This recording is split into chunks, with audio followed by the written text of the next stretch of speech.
Hi, thank you for coming to my channel. I'm going to speak about workplace mobbing. And what is it? Also, I'm going to provide a series of videos of the different types of techniques that are used, as well as illustrations, not ones that you can see, but I'll describe them as to how they use this.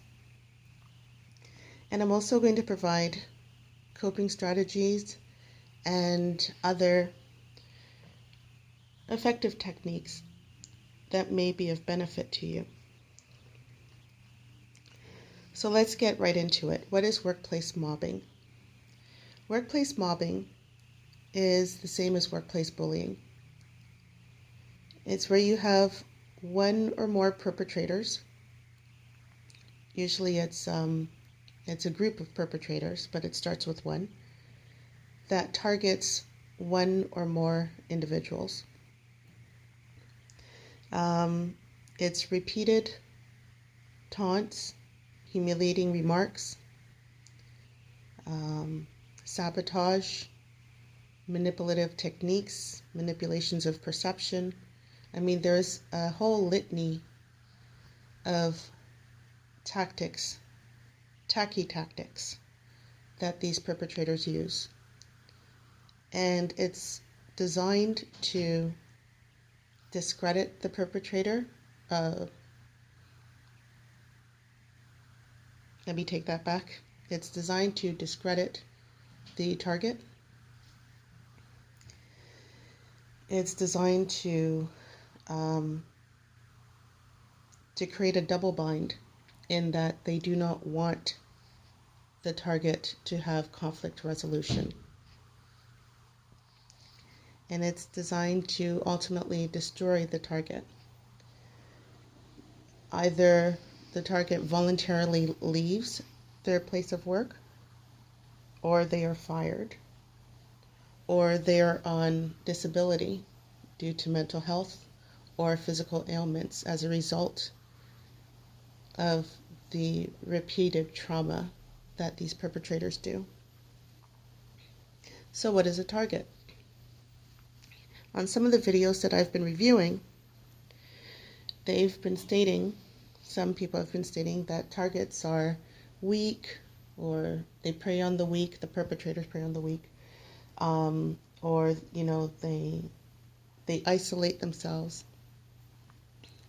I've observed quite the contrary, and I've experienced myself being a target, and quite the contrary as well. So for the targets are typically highly competent, very resourceful, respecters of diversity and dignity of people, believers of due process, in which everyone is treated the same, and are very very conscientious. They great time management skills. If they say that they're going to do something, they will do it.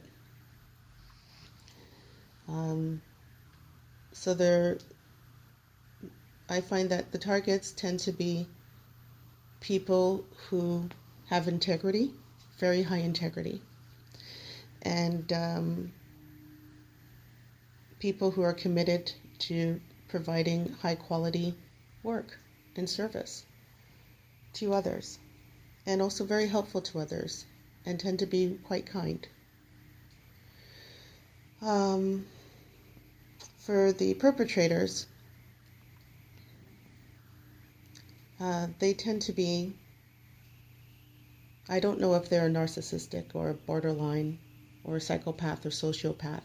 I'm not a psychiatrist, and I'm not qualified to state what they are. If perpetrators want to know what they are, they need to go figure it out for themselves. They can't pay me enough to figure them out. Like, if that's part of their torment, well, that's karma. They need to figure themselves out. And if they think they're fine the way that they are, oh well. No. Again, karma has a way of showing what they really are. And if now, later. But at some point, they will feel it. They tend to be very insecure. They're very manipulative. And I tend to term them as negativity addicts. They and their supporters, I've observed, tend to really get somewhat of a high in abusing others. They're very sadistic. They premeditate their techniques. So if they are attacking targets, they know what they're doing, they know how they're doing it, and they teach each other within their group of how to also attack the target. They're devoid of empathy, because if they had any empathy, they wouldn't be doing this. They're devoid of dignity, because if they had any dignity, they wouldn't be doing this. And they're just devoid of human qualities. Although they can mimic it, they can act it out very well, right? They can copy what human qualities would be like. But to actually hone in on traits of decency and empathy and, just basic human qualities that we should have all been born with, and all been taught, they're devoid of that. And they have a lot of envy. They envy people a lot. They envy people a lot. They're just, I don't know. They're just a void. They're just a void of nothingness. Well, I can't even say a void of nothingness. They're just a. Let me say, for more of a more accurate term, they're not emptiness. They are a container of toxic negativity. And there are different methods and different things that sustain life. And for these types of perpetrators, toxic negativity seems to sustain their life. They are a dis-ease. They are definitely a dis-ease, a willful contaminant that generates dis-ease and embody dis-ease. So yes, that's for the definitions. I'm going to, in the next videos, start letting you know some of the ways that I've been targeted, and some of the coping mechanisms and phrases and other ways to protect yourself.